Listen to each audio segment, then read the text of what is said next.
terima kasih, terima kasih, terima kasih.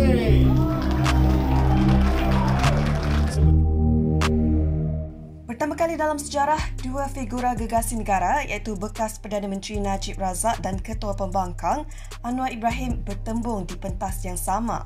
Mempunyai aura tersendiri, masuk sahaja Dewan Tunku Abdul Rahman Matik, kedua-dua individu ini disambut dengan jeritan penyokong masing-masing. Debat awam ini tercetus di idea naib Presiden PKR Rafizi Ramli ekoran isu Sapura Energy yang menjadi perbalahan antara Najib dan Rafizi di media sosial, sekaligus membawa kepada perdebatan yang menyaksikan dua figura politik berdiskusi mengenai dua topik utama. Pertama, mengenai syarikat berkaitan kerajaan GLC Sapura Energy yang berdepan dengan masalah keuangan atau tidak. Kedua, isu-isu nasional termasuk ekonomi, tadbir urus dan hala tuju negara.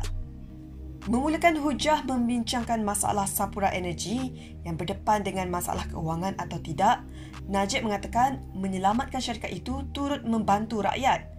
Tampil penuh keyakinan, Najib turut menawarkan penyelesaian dengan meminta Petronas mengambil alih Sapura Energy. Ini bagi mengelakkan syarikat perkhidmatan minyak dan gas itu diisytihar muflis. Ahli Parlimen Pekan itu turut membandingkan syarikat gegasi bermasalah yang menerima bantuan kerajaan. Bagaimanapun, Anwar membidas hujahan Najib dengan berkali-kali menegaskan untuk melakukan audit forensik terhadap Sapura Energy sebelum memutuskan sama ada ia wajar diselamatkan atau tidak. Secara kasar, Najib menawarkan solusi dan tampil lebih optimis berbanding Anwar hanya menekankan untuk mencari salah siapa. Beralih ke media sosial pula, ramai lebih bersetuju dengan Najib yang mempunyai kelebihan berbanding Anwar kerana nampak mempunyai persediaan yang rapi. Beralih ke isu ekonomi negara pula, Najib memetik falsafah bapanya yang juga bekas Perdana Menteri Abdul Razak Husin mengenai analogi ekonomi sama seperti sebiji kek. Ia perlu diperbesarkan untuk dikongsi bersama. Dia turut menyentuh beberapa projek mega sewaktu pentadbirannya, seperti Lebuh Raya Pen Borneo, projek laluan rel Pantai Timur ECRL dan projek Mass Rapid Transit MRT yang mampu memberi keuntungan bersama kepada rakyat.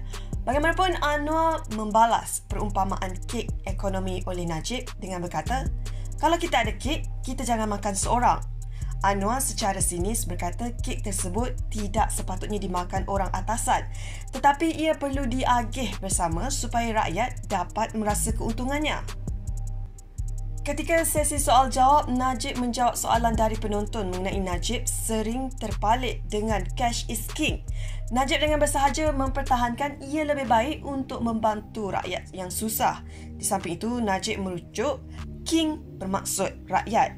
Najib juga turut membangkitkan isu lantikan politik semasa pemerintahan Pakatan Harapan PH.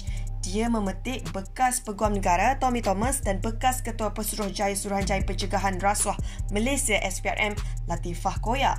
Najib turut menyoal Anwar mengenai skandal forex semasa era 1990-an yang melibatkan bank negara. Anwar tanpa ragu-ragu mengalu-alukan siasatan terhadap skandal forex tersebut dilakukan segera.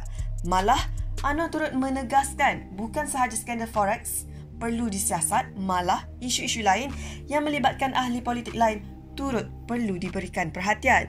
Seramai 400 tetamu hadir menonton debat di Matik malam tadi, antaranya Presiden UMNO Ahmad Zahid Hamidi, Setiausaha Agung UMNO Ahmad Maslan dan Ahli Majlis Tertinggi Wad Zakashi.